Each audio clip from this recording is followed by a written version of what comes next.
ที่ปรึกษาเจ้าคณะอำเภอดอยหล่อเจ้าวาดวัดพระธาตุหงขาวขอกราบไหว้สาบุญญาปรมีธรรมพระเดชพระคุณหลวงพ่อสาธุกิจานันท์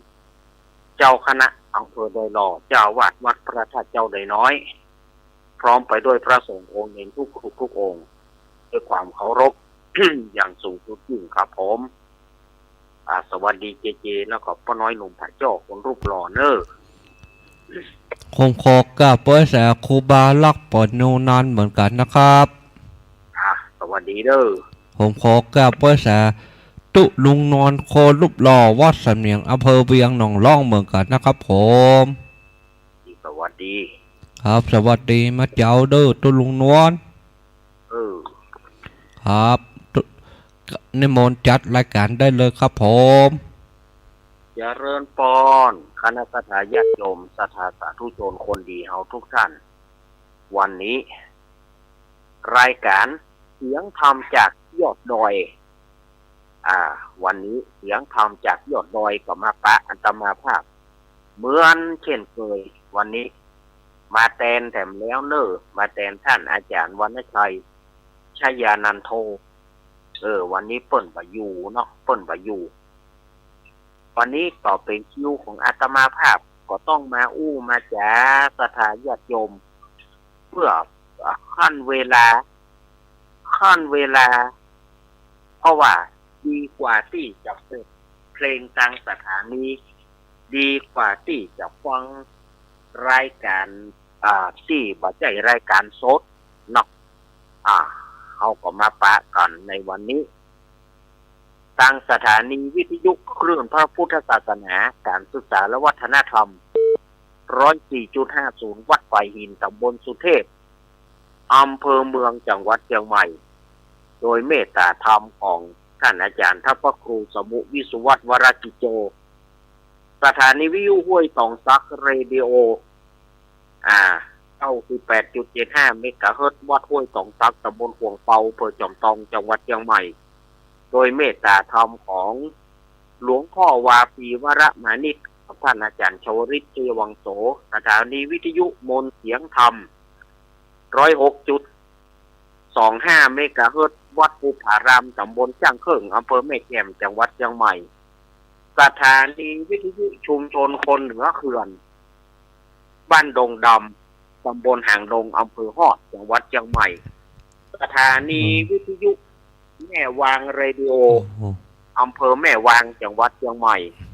สถานีวิทยุแดนดินถิ่นล้านนาบ้านโฮงงัวอำเภอตะตองจังหวัดเชียงใหม่โดยคุณโยมรุจิสมบัติเงาคำสถานีวิทยุบ้านแป้นเรดิโอบ้านแป้นอำเภอเมืองจังหวัดลำพูน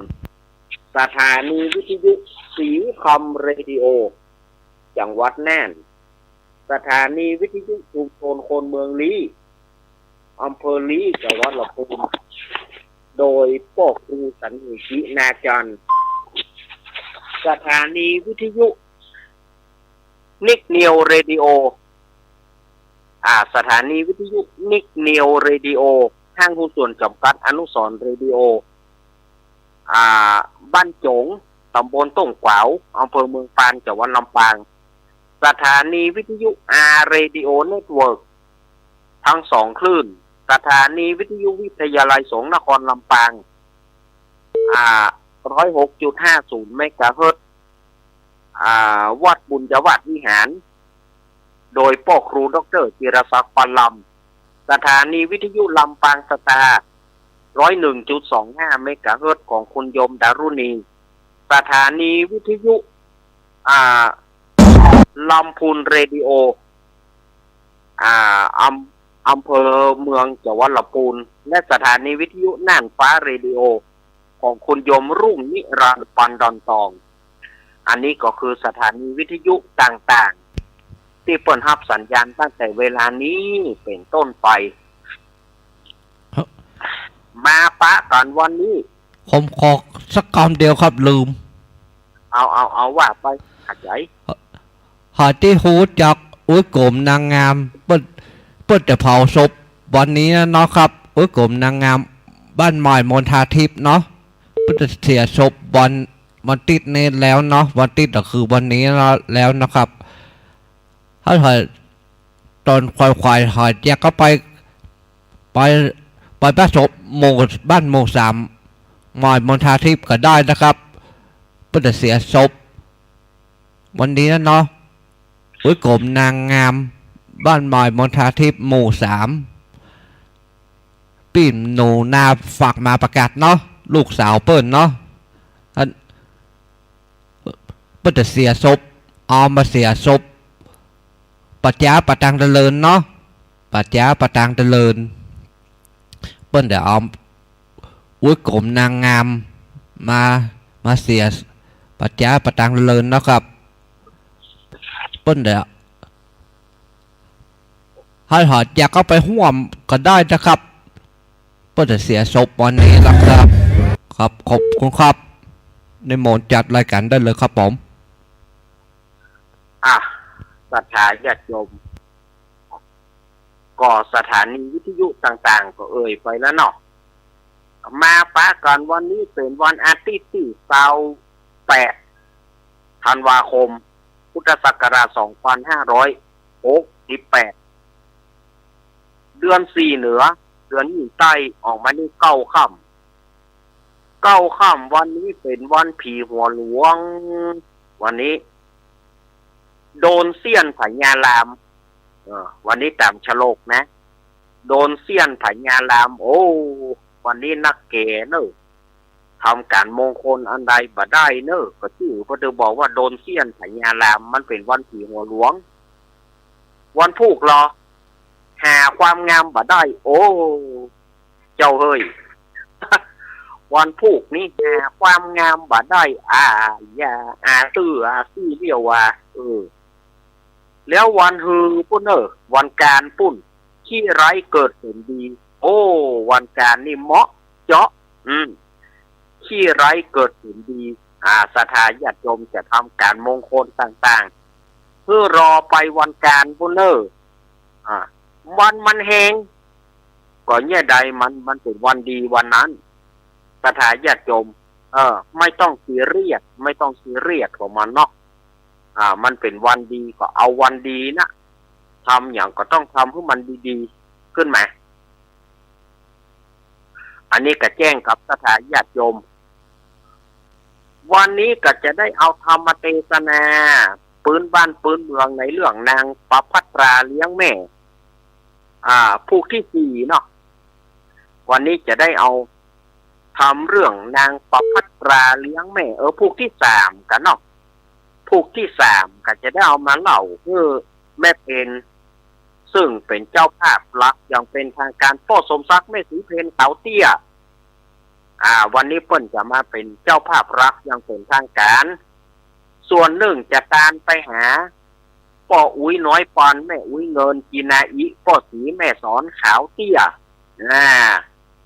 และก็การไปหาอุ้ยตุกอุ้ยเกี้ยวอุ้ยอินเชื้อวงการไปหาอุ้ยคอมอุ้ยทากีนาอิแล้วก็ยังบ่เต้าแต่นั้นบัดใจล่อเดี๋ยวกันเนอะเดี๋ยวบัดใจอุ้ยคอมอุ้ยทานี่เดี๋ยวกันการไปหาอุ้ยเกี้ยวอุ้ยอินเชื้อวงอุ้ยสุกอุ้ยทากีนาอินั่นจ้ะแล้วก็มีลูกบ่าวของเปิ้นนายอเนกนางจินตนาพรน้องปลายฝนถ้ามีแถมคนหนึ่งก็น้องต้นหนาวพ่อผู้กองพรซักแม่คุณนายประนอมพรหมสุวรรณดีเปิ้นจะตานไปหาพ่อสอนชัยอุ้ยคอมอุ้ยทาชัยกาวินนายภาสกรชัยกาวินอีกเนาะแม่บุญปอนอูพามบ้านจ้างกระดาษตำบลต้งต้อมอำเภอสันปะตองจังหวัดเชียงใหม่อันเป็นแม่บุญธรรมของอาตมาภาพเปิ้นก็จะตานไปหาจิตะดวงวิญญาณของพ่ออุ้ยน้อยเสาแม่อุ้ยฟองอุ้ยปุกอุ้ยมาอุ้ยปอนอุ้ยคำเนาะก็จะตานนะอุ้ยปุกอุ้ยมาอุ้ยปอนอุ้ยคำและส่วนหนึ่งจากการไปหานายสุขนายบุญนางสาวจันเด็กหญิงสุลักษณาหรือว่าเด็กหญิงปัด อุบคำตานไปหาแม่นวลอุบคำที่เปิ้นได้ล่วงลับดับขันไปแล้วเปิ้นจะขอตานไปหาหมาเปิ้นชื่อว่าไอ้ฟุกเปิ้นจะตานไปหาหมาเปิ้นชื่อว่าไอ้ฟุกแล้วก็เจ้ากรรมนายเวรเจ้าเวรนายกรรมตั้งหลายจัดใดเช่นใดเจ้ากรรมนายเวรเจ้าเวรนายกรรมต่างๆนั้นขอมาฮับบุญส่วนกุศลของแม่บุญปานกำเนิดนี่นะวันนี้กำเดียวตอนพระปุ้นเนาะเขาก็สวดมนต์ถวายพรพระช่วง7 โมงก่อนเนาะวันนี้เขาอยู่ด้วยกัน2 ชั่วโมงก่อนแต่เจ้านี่ลูกขวาย ทอทหารลูกขวายวันนี้นะไม่ใช่ทอทหารอดทนสักคำทอทหารลูกขวายวันนี้ ลูกขวายแตะขวายว่าสถานญาติโยมสะดุ้งตื่นตี 3เกิงนาฬิกาก็ถ้าจะปลุกนะแต่เจ้ามันบัดตื่นยุงสุมาเนอสุมาเนอสุมาเนอเอาก่อนอื่นเฮามาไหว้พระก่อนเนาะวันนี้ไหว้พระอรุณสวัสดิ์ก่อนไหว้พระแล้วก็เฮามาสวดอุเทอาเปก่อนเนาะเพื่อรับอรุณเนาะเอาศรัทธาญาติโยมกราบพระพร้อมกันกราบ1กราบ2กราบ3อรหังสัมมาสัมพุทโธภะคะวาพุทธังภะคะวันตังอภิวาเทมิกราบสวาคาโตภะคะวะตาธัมโมธัมมังนะมัสสามิกราบสุปฏิปันโนภะคะวะโตสาวกสังโฆสังฆังนะมามิกราบ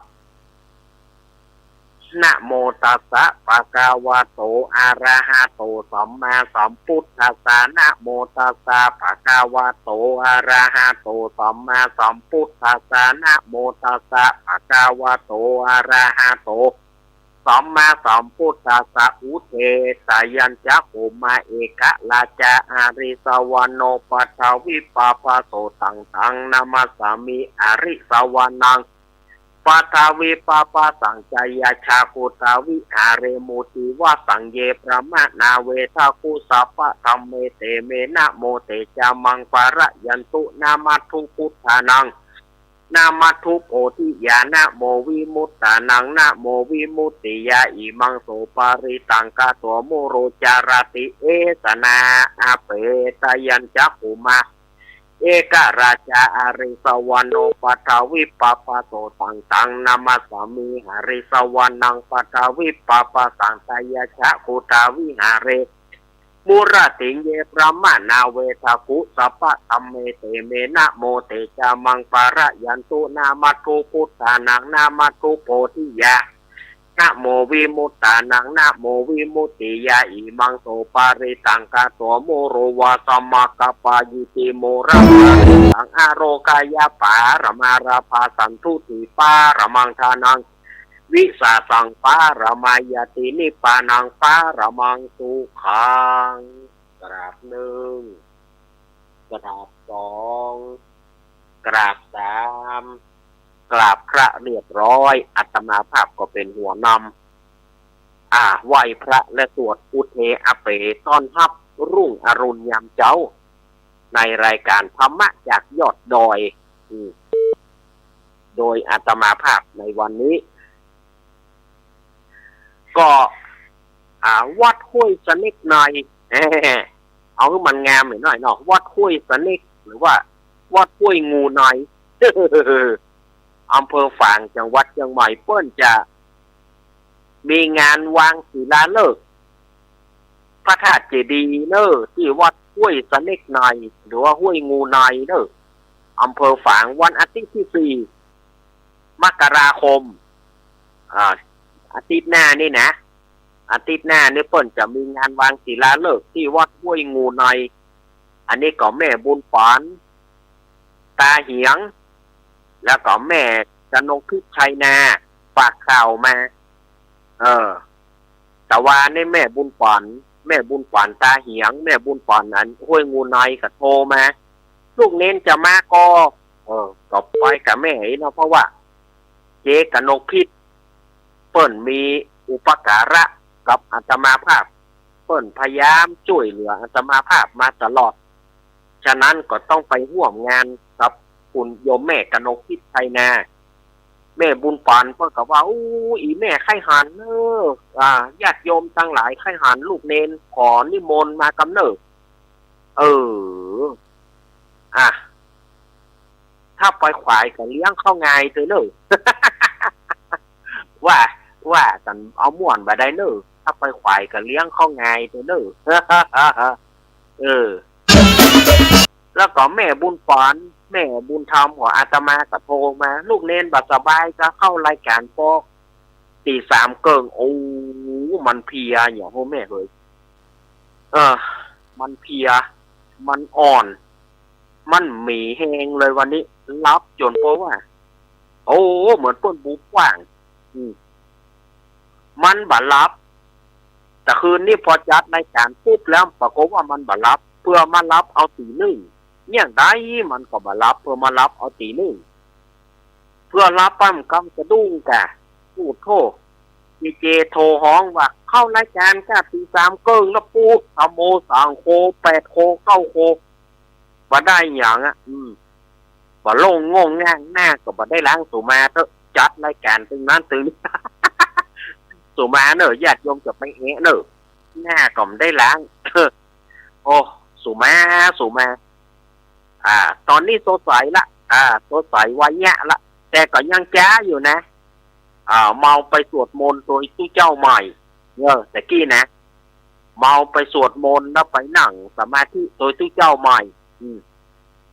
ก็เลยเวลาไปหน่อยเลยเวลาก็ยังมาอยู่แต่วันนี้มันจะจ้าไปหน่อยหนึ่งเนาะไม่เป็นไรไม่เป็นไรนายจะปีใหม่แล้วไผ่ห้ามเล่าขวานเนอะไผ่เล่าขวานเอาจะได้สิ่งที่บาดีบางามนะปีใหม่นะจะไปเล่าขวานกันเด้อ ห้ามเล่าขวานกันนะห้ามเล่าขวานกันนะเน้นรักนี่มันอย่างอี้นะนี่นะอย่าจะเป็นบ้าไปกล่อมเขาญาติโยมอย่าทำทีหลังอย่าทำหุ้ย อย่าทำทีหลังเนาะว่าเล่นสถาบันได้เนอะเอาแล้ววันนี้อาตมาภาพจะได้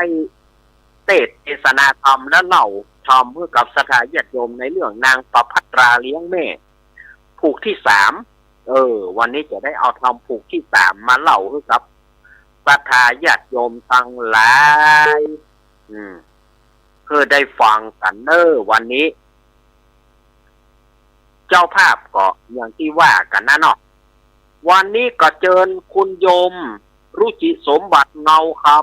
ำเจ้าของสถานีวิทยุแดนดินถิ่นล้านนาบ้านโฮงงัวอำเภอสันปะตองได้จุดเทียนส่องธรรมอาราธนาขออาราธนาวสุมาเถอะขอเชิญก็รุจิสมบัติเงาคำได้จุดเทียนธูปจุดเทียนส่องธรรมเนอะเอาศรัทธาญาติโยมเฮาพนมมือแล้วก็เจ้าภาพการเทศฝั่งเอามาเตื้อเอาการเทศไว้2หน้าฮะนะฝั่งเอามาเตื้อแหมบื้นก่อนลูกแหมบื้นก่อน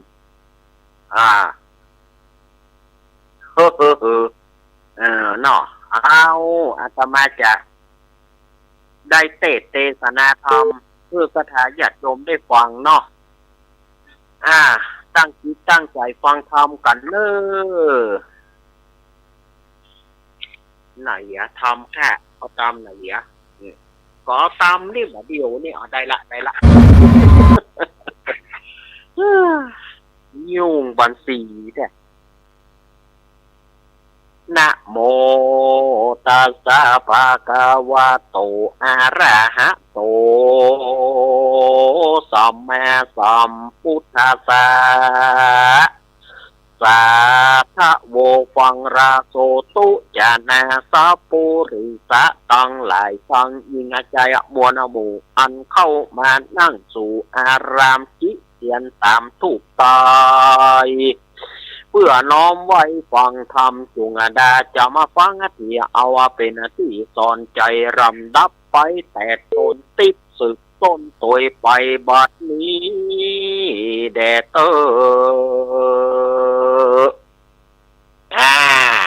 าแล้วเนาะหมอกทดลองเสียงหมอกโปรม่วนนะบอก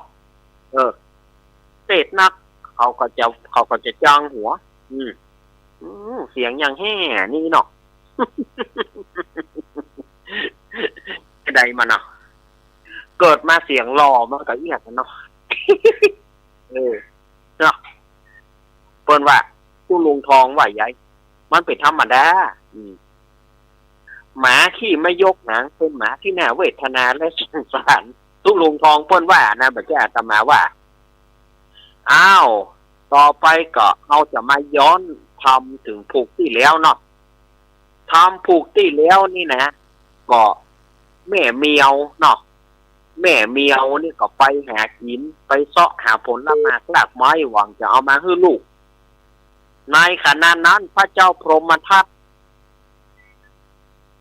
ก็เสด็จประพาสป่าก็ไปปะใส่นางจิตรากับนางประภัตราสองพี่น้องก็เกิดความฮักเนี่ยตาจ้องตามองตาสายตาก็จ้องมองกันนั่นน่ะส่งสายตาปิ้งว่ะพระเจ้าพรหมทัตนี่นะส่งสายตาเพื่อนางจึงสองคนปิ้งก็เกิดความฮักว่ะน้องไปอยู่ตัวไอ้ป้าว่ะนางจิตราไปบ่รอเพราะว่ากลัวเปิ้นหูว่าเป็นลูกเมียวส่วนนางประภัตราห่วงแม่อยู่ว่าใครไปแต่นางจิตราก็บอกไปเต้นนะมึงจะห่วงหยังมึงมีแม่เป็นเมียวมึงหมายเขาเปิ่นแกแม่มึงเป็นเมียวหนูไปจะไปเมาคนไทยกับแม่ให้อย่าได้แม่เป็นไปตัวหาดีหรอกนางจิตรานี่แห่นแดนจะไปนางประภัตราก็ยังอะไรแม่ฝากเทวดาไว้ฝากเทวดาไว้เฮ้อถ้าแม่มาบอกคือกำเนิดแล้วก็จำเป็นได้ตัวปีไปถึงในหัวในเวียงพระเจ้าพรหมทัตก็อภิเษกนางจิตรากับนางประภัตราเป็นอัครมเหสีไฟซ้ายไฟขวาอัลโลว่ะทีนี้แม่เมียวเมื่อปิดมาบ่หันลูกจึงจิตราประภัตราก็ห้องหาห้องไปห้องมากับในถ้ำนั้นเทวดาที่อยู่ในถ้ำก็บอกว่าเมียวเฮ้ยลูกมึงไปอยู่ในหัวในเวียงพุ่นเนอไปอยู่เมืองพาราณสีพุ่นเนอถ้าอย่าได้ให้มึงไปตัวหาเตอะไปตัวหาลูกมึงมีพวกสองคนมาเดียวเพิ่นได้เป็นมเหสีอัครมเหสีไฟซ้ายไฟขวาพุ่นเนอแม่เมียวเมื่อได้หูก็ติดตามไปเพื่อจะไปตัวหาลูกวันนั้นมีตึกทำมันจบที่นี่นะวันนี้ก็จะมาต่อกันแล้วเนอะเมื่อแม่เมียวได้โตยไปนะเมียวเนี่ยมันมีหนวดอยู่เส้นหนึ่งเขาบอกว่ามันมีเส้นไหนเมียวนี่มันมีหนวดนำทางของมันขนาดเอาไปปล่อยแล้วมันยังปิกมาได้เอาไปปล่อยแล้วมันปิกมาได้แสดงว่าเปิ้นว่ามันมีหนวดเส้นหนึ่งซึ่งเฮาก็บอกว่ามันหนวดเส้นไหนของมันบางคนเอาเมียวไปปล่อยแล้วไฟก็เผาหนวดเพื่อเสี่ยงหมดมันบอกว่าเส้นไหนที่มันนำแต่งเผาเสี่ยงหมด อันนี้ก็บอกเหมาะเนอะนะบอกเหมาะแต่ว่าเมียวนี่มันก็โตยไปตามที่เทวดาบอกเข้าไปในหัวในเวียงก็ไปหันใส่สำนักของลูกถึงสองก็จะไปลองใจลูกว่าลูก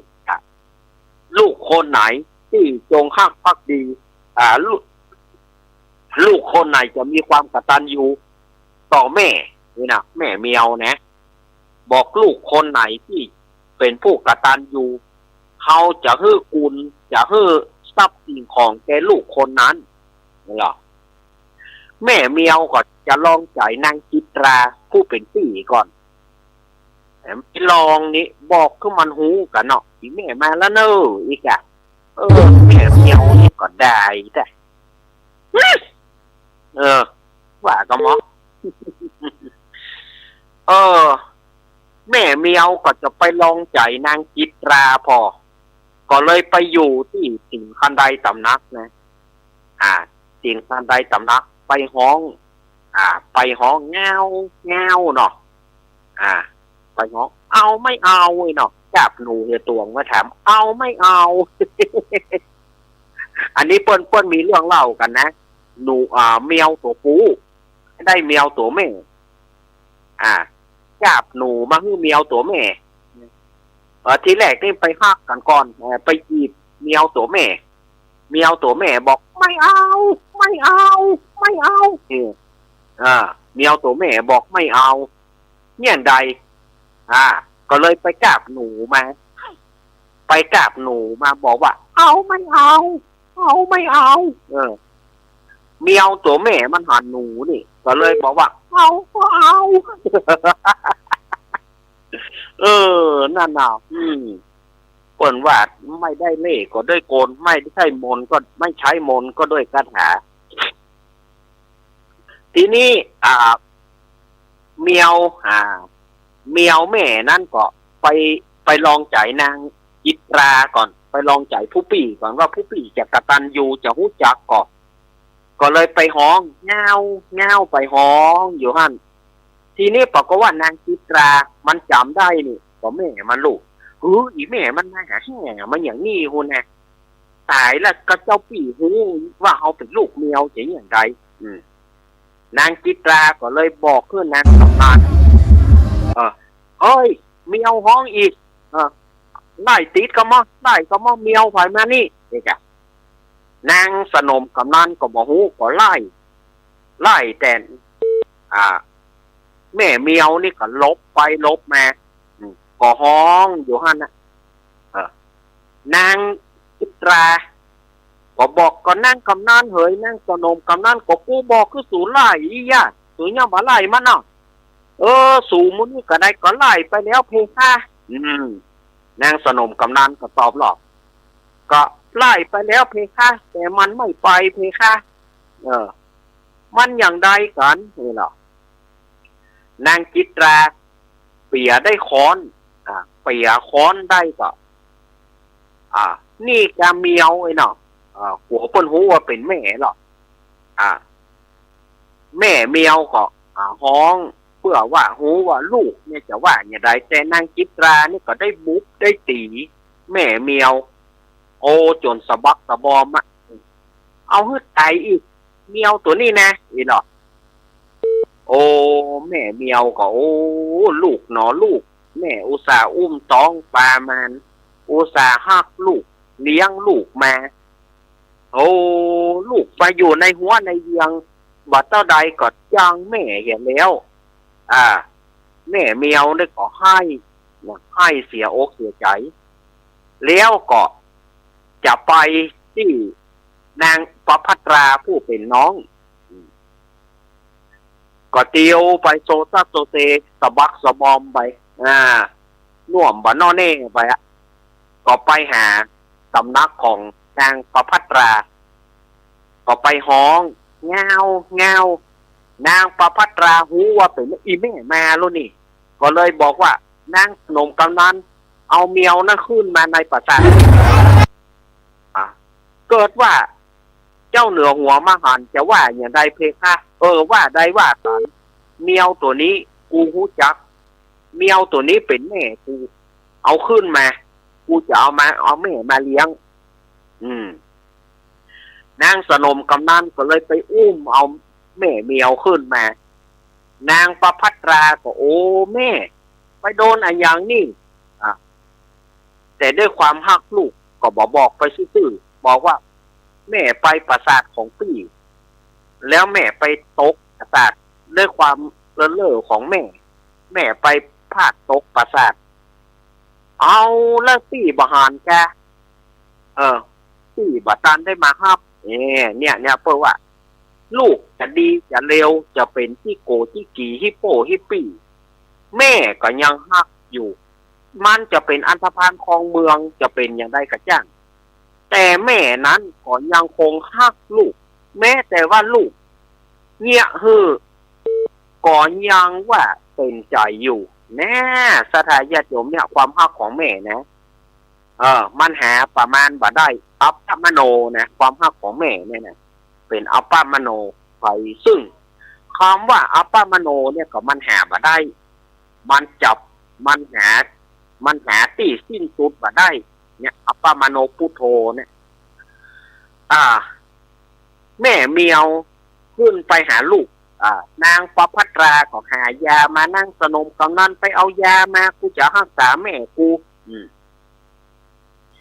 ยามนั้นพระเจ้าพรหมทัตเสด็จมาหานางประภัตรา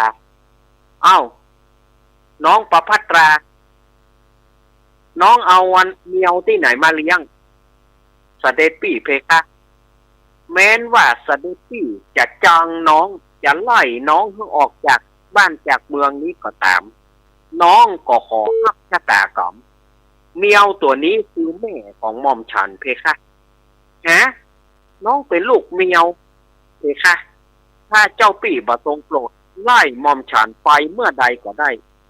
เมียวตัวนี้คือแม่ของหม่อมฉันเป็นแม่บังเกิดเกล้าแต่แม่นเสด็จปี่บ่ทรงโปรดหม่อมฉันเสด็จปี่จะไล่ว่าหม่อมฉันเป็นลูกเมียวก็ตามเถอะหม่อมฉันยินดีจะรับกรรมนั้นเพคะบ่เป็นอย่างแล้วนางจิตราล่ะอีปี่จิตราก็เป็นลูกเมียวก็คือเป็นปี่ฝาแฝดของหม่อมฉันเพคะแล้วจิตราเพิ่นฮักแม่ก็เขาคงบ่ฮักเพคะถ้าบ่อ่านเนี่ยแม่ของหม่อมฉันคงบ่สะบักสะบอมแต่แม่บ่ยอมแม่บ่ยอมปลีปากฝ่ายแม่เมียวก็บอกว่าประภัตราจะไปบอกคือเจ้าเหนือหัวเปิ้นจะจังหัวบ่เป็นอย่างแม่ถ้าเปิ้นจังเฮาก็ไปใช้ชีวิตในป่าเฮาตามภาษาก็แล้วกันนาง ประภัตราก็เลยเลี้ยงแม่รักษาแม่จนหายรักษาแม่จนหาย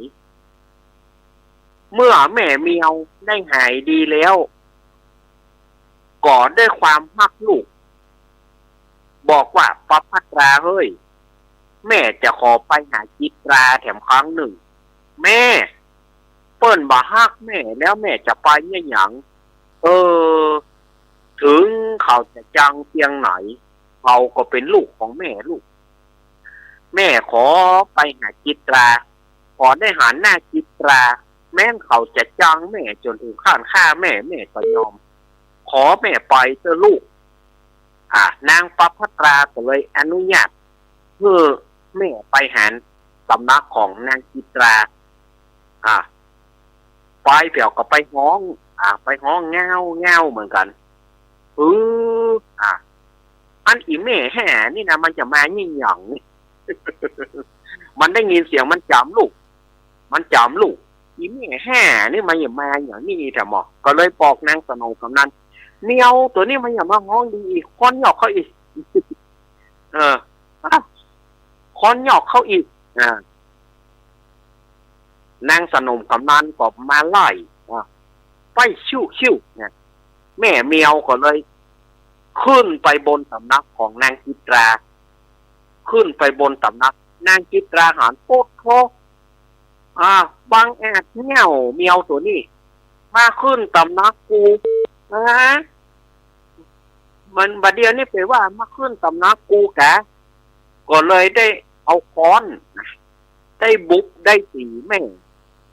ได้บุบได้ตีแม่เมียวนั้นแล้วก็เอาแม่เมียวนะ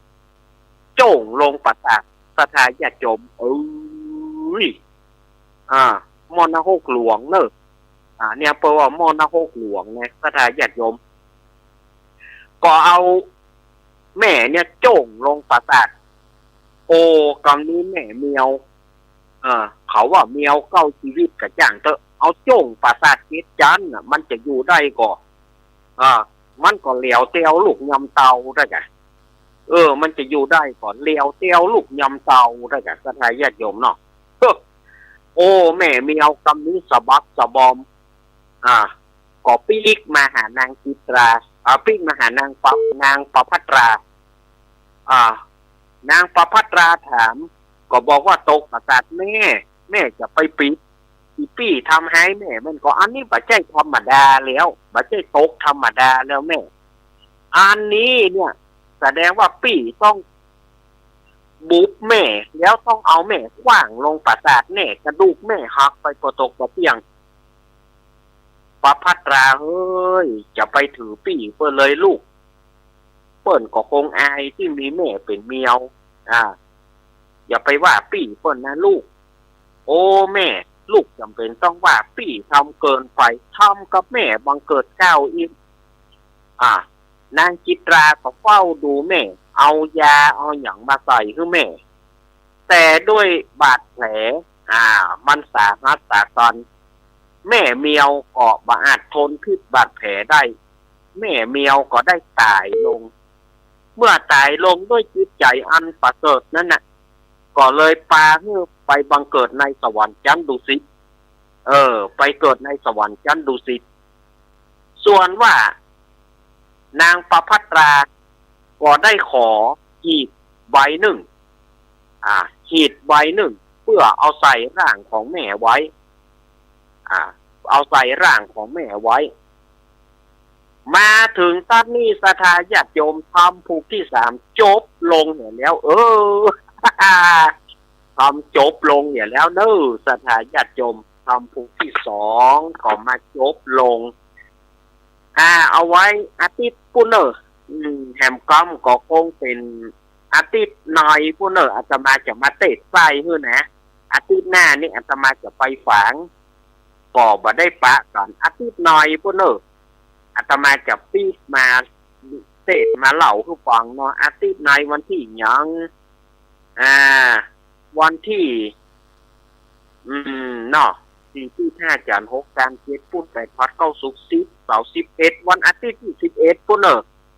วันอาทิตย์ที่11ปุ้นอาตมาจะมาเตะทำเหล่าไส้เฮ้อเนาะ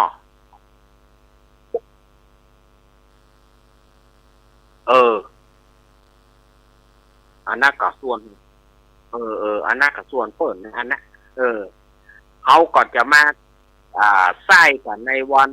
อาทิตย์ที่11ก็เนาะวันอาทิตย์ที่4เนี่ยอาตมาติดพระจะไปห้วยสะเน็กในห้วยงูในเมืองฝางวันนี้ก็อนุโมทนากับเจ้าภาพเนอะก็สมศักดิ์แม่สีเพนขาวเตี้ยเนาะแล้วก็แม่บุญขวัญอุคำซึ่งเป็นเจ้าภาพรับอย่างเป็นทางการกำเดียวก้อยห้าปอนเนาะกำเดียวก้อยห้าปอนทำมันจบนี่ก่อนเนาะนิธิตังกิญาสังวะนาวิเศษจาห้องเหตุธรรมเตสนาชื่อนางปัปภัตราเลี้ยงแม่ก็บังกรมสมเรศเดสาธุสาธุสาธุ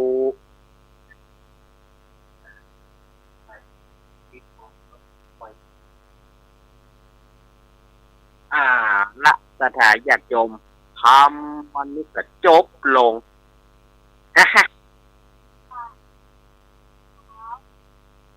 โจมพ่อง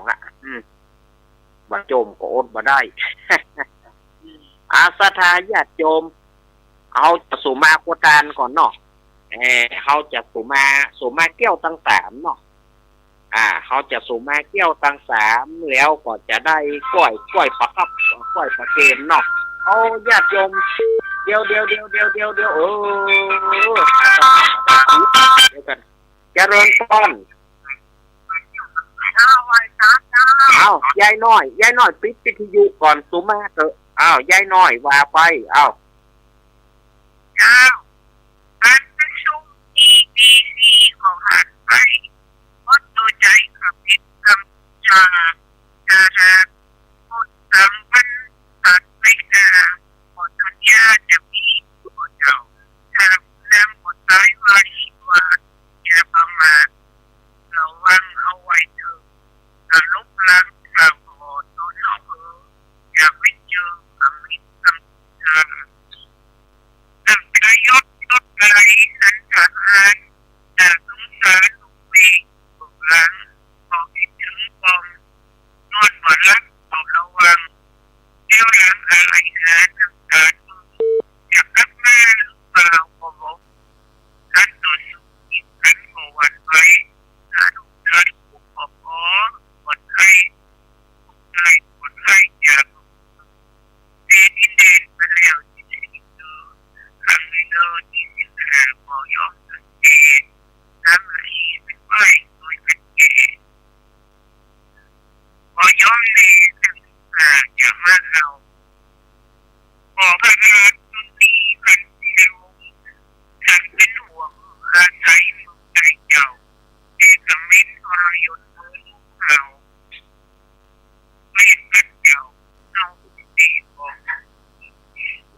ยายน้อย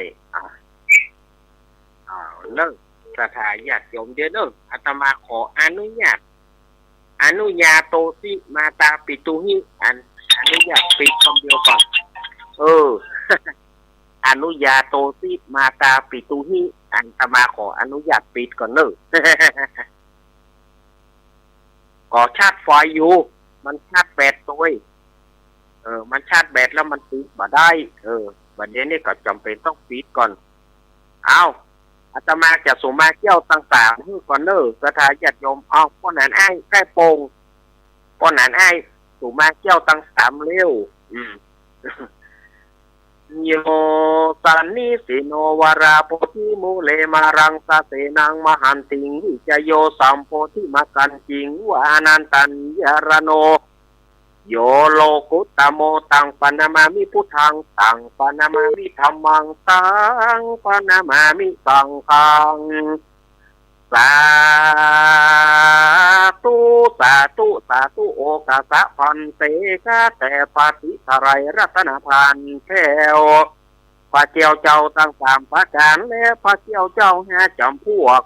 อันมีสรีทรัพย์ปัญญูพระพุทธเจ้าเป็นเต้าเป็นประธานนะเที่ยวทั้งตามจุแห่งจุตินบน้อมกลีปูจาพระกวาอันว่าคุณพระพุทธเจ้ามี56คุณพระสัทธรรมเจ้ามี38นบน้อมแขวใส่กราว